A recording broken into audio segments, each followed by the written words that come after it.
We are going to place artwork on a wall realistically in Photoshop using a smart object. Let's get started. Press Ctrl J to create a copy of your layer.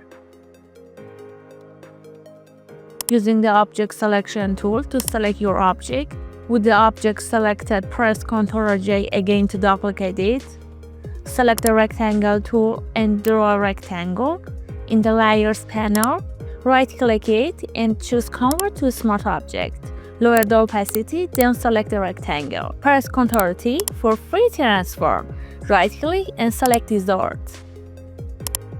Move the points to match the desired shape.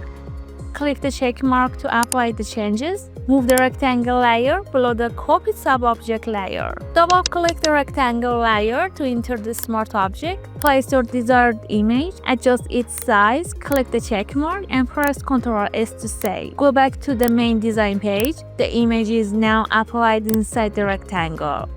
Set opacity back to 100%. Double-click the layer to open layer style. In underlying layer, hold Alt and drag the sliders so highlights move right and shadows move left to make it look natural. Click OK. While on the rectangle layer, hold Ctrl and click it to make a selection. With the selection active, go to the lower layer and apply mask so it only affects the selected area. Add a hue saturation adjustment layer.